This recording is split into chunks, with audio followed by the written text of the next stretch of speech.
There is a man you probably know, not by name, but by feeling. He is the one who shows up first and leaves last. He answers every message. He never says no. He gives his time, his energy, his loyalty, without being asked. He bends, he adjusts, he accommodates. He makes himself smaller so others can feel bigger. And yet, nobody respects him. They like him, sure. They use him, absolutely. But respect? Real respect? The kind that makes someone pause before they speak to you? The kind that makes someone think twice before they cross you? No. That kind of respect he has never known. Maybe that man is someone you've watched from a distance. Maybe he's someone you grew up with.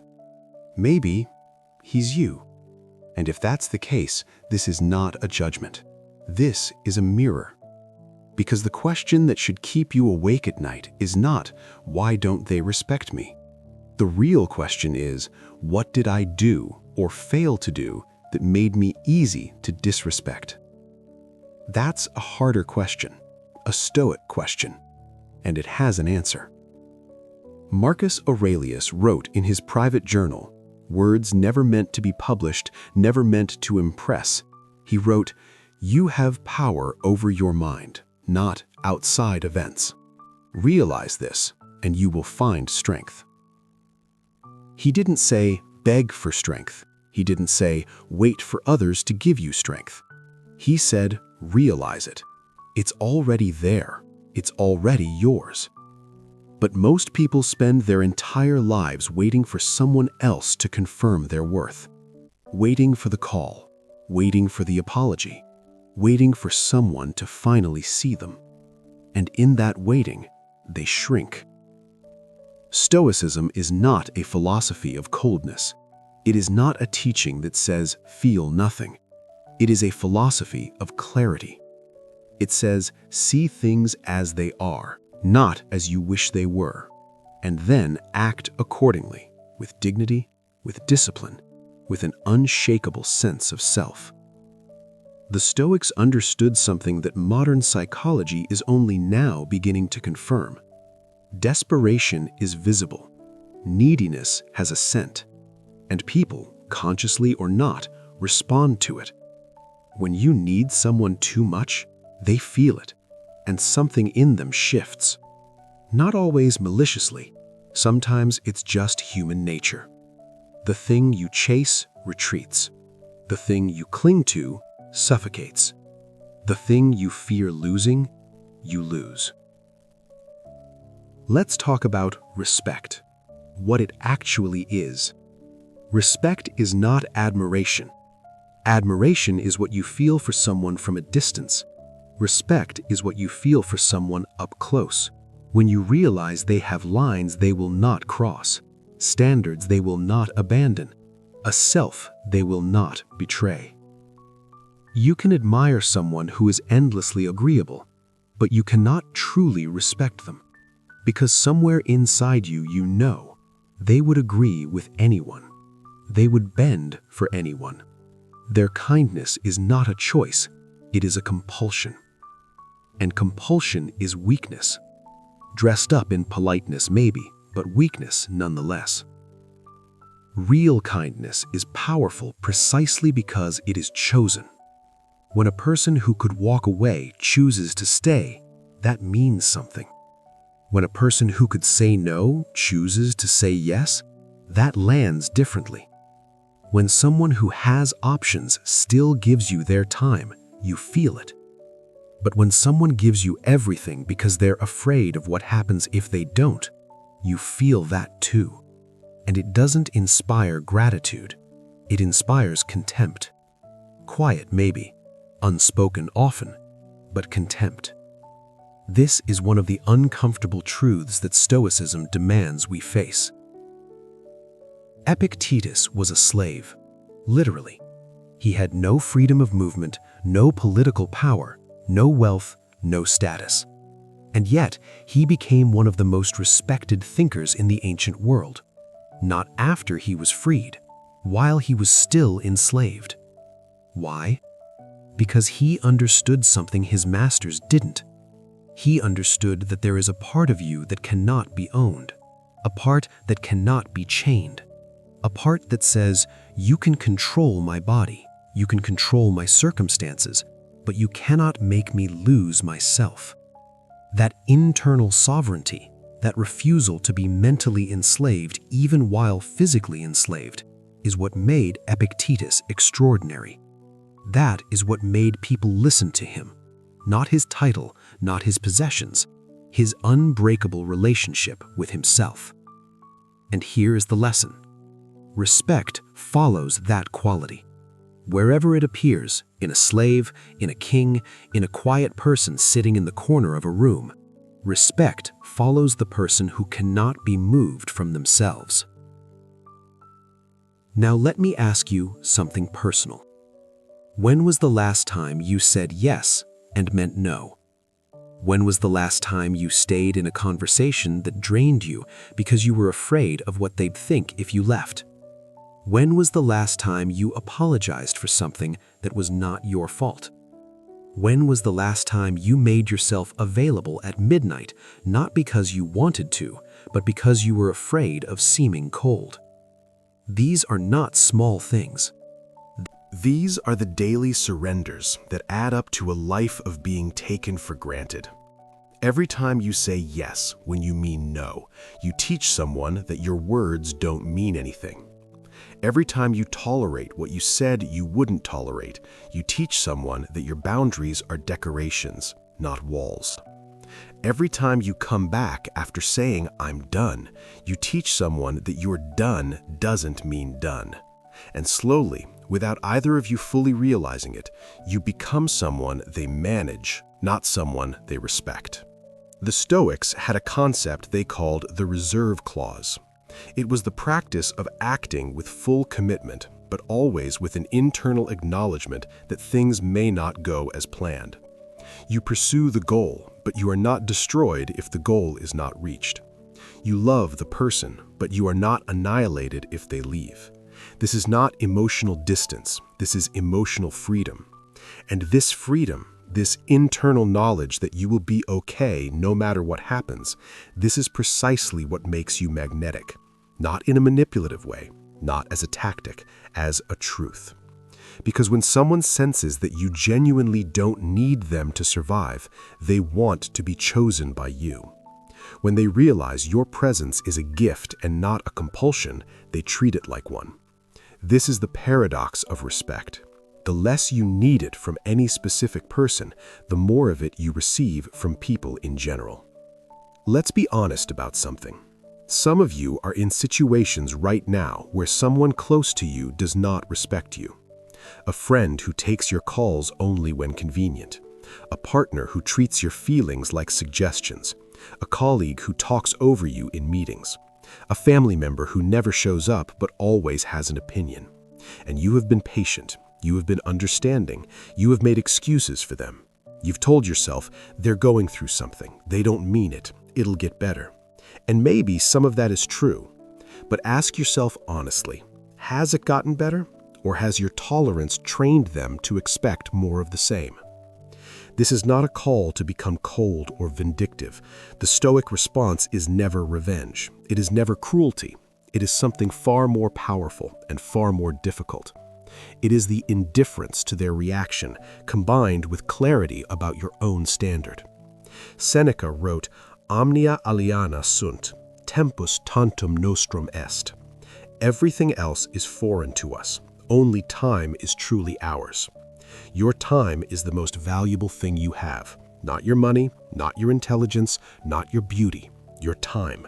Because it is finite and it is irreplaceable, and once given, it cannot be returned. When you give your time freely to people who don't value it, you are not being generous. You are being reckless with the only currency that cannot be replenished. Withdrawing that time, not in anger, not as punishment, but simply because you choose to invest it better, that is one of the most powerful things you can do. And here is what happens when you do. Something shifts. Not always immediately, not always dramatically, but something shifts. The person who is used to your constant availability suddenly notices the silence. The person who took your loyalty for granted suddenly feels the absence of it. The person who barely acknowledged you suddenly asks, "Where have you been?" And in that moment, you see clearly. You see who they are. Either they step up because losing you made them realize your value, or they revealed that they were never worth keeping in the first place. Either way, you win. Either way, you have more information than you had before. Either way, you are no longer operating from a place of fear. This is what walking away does. Not the dramatic door-slamming kind of walking away, the quiet, dignified kind. The kind that says, "I know my worth, and this is not it." Cato the Younger was one of the most respected figures in Rome, not because he was the most powerful, not because he was the most charming, but because everyone absolutely knew that he could not be bought, could not be intimidated, could not be made to compromise on what he believed was right. Julius Caesar, the most powerful man of his era, tried repeatedly to win Cato over, failed every time. And in failing, he respected Cato more than almost anyone else in Rome. What made Cato untouchable was not his rank or his wealth. It was his consistency, his refusal, his willingness to lose everything, prestige, comfort, ultimately his life, rather than surrender his values. You don't have to be Cato, but you can carry the same principle. Be consistent. Let your standards be visible and real. Let people know through your actions, not your words, that there are things you will not accept, that there are ways you will not be treated, that versions of yourself you will not become, not for anyone. That consistency is what builds respect, not over one conversation, Not over one impressive moment, but over time, through repetition, through the quiet accumulation of choices that say, "I know who I am." Now, some of you are wondering about the cost, and there is a cost. When you stop making yourself endlessly available, some people will call you selfish. When you enforce a boundary, some people will call you difficult. When you walk away, some people will say you gave up too easily. Let them. This is the hardest part of the Stoic path, and the most necessary. The opinion others have of you is genuinely not in your control. You can influence it sometimes, but you cannot own it. You cannot guarantee it, and chasing it will cost you the one thing that is actually yours, your integrity. Marcus Aurelius governed an empire. He made decisions that affected millions of lives, and people still criticized him, still misunderstood him, still assigned motives to him that weren't his. His response, recorded in the Meditations: "Never esteem anything as of advantage to you that will make you break your word or lose your self-respect." Read that again. Never esteem anything, not their approval, not their affection, not their continued presence in your life, as advantageous if it requires you to lose your self-respect. Your self-respect is not negotiable. It is not a card you play when convenient. It is the foundation everything else stands on. Here is something that took many people far too long to understand. You cannot make someone respect you. You can only make yourself someone who is easy or hard to disrespect. Read that distinction carefully. You have no power over another person's internal state. You cannot reach into them and install respect the way you install software. It doesn't work that way. But you have complete power over your own behavior, over your standards, over what you allow, over how you respond, over whether you stay or whether you leave. And your behavior, consistently, over time, creates an environment in which respect either grows or withers. If you allow disrespect, it grows. If you do not allow it, if you simply remove yourself from spaces and relationships where it exists, it cannot survive. This is not complicated. It is uncomfortable, but it is not complicated. The man I described at the beginning of this video, the one who gives everything and receives nothing, his problem is not that he is too kind. Kindness is not a weakness. His problem is that he has confused love with self-erasure. He has confused loyalty with self-betrayal. He has confused devotion with desperation. Real love does not require you to disappear. Real loyalty does not require you to be taken for granted. Real devotion is not the same as being willing to accept any treatment in order to keep someone close. You can love someone and still have standards. You can care deeply and still walk away from what harms you. You can want connection and still refuse to beg for it. In fact, you must, because love without self-respect is not love. It is attachment. And attachment built on fear is the least stable thing in the world. Zeno of Citium, the founder of Stoicism, reportedly said, "Better to trip with the feet than with the tongue." But the deeper principle beneath his entire teaching was this: know yourself, govern yourself, and neither beg from the world nor surrender to it. That is the entire philosophy, really.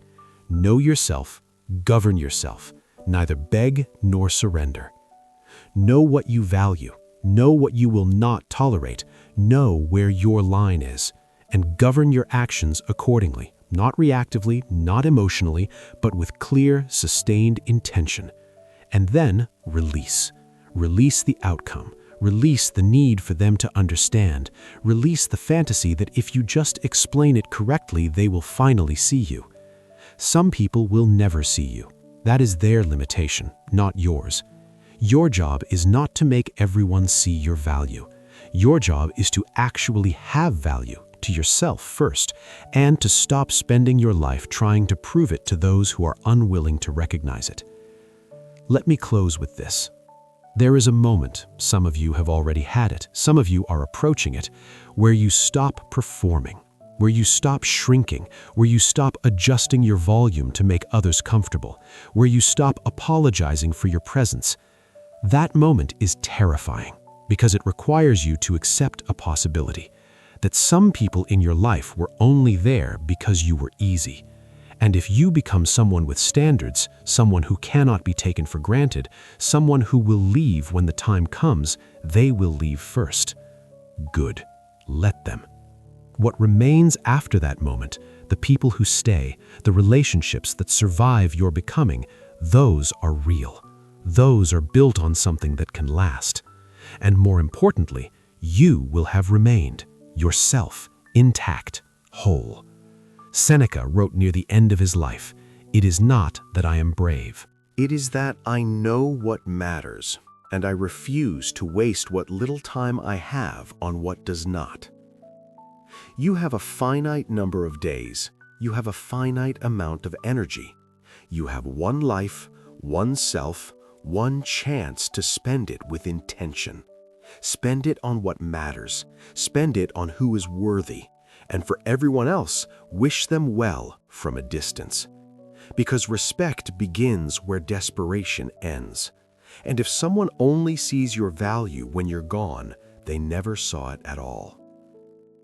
If you found something in this video that you needed to hear, something you've been circling around for a while, consider subscribing to Nervous. This channel exists for the person who is done being comfortable with mediocrity, done with shallow self-help, done with noise. Here, we go deeper. We talk about the hard things with honesty and without apology. If that's the kind of content that moves you, join us. The next video is already waiting.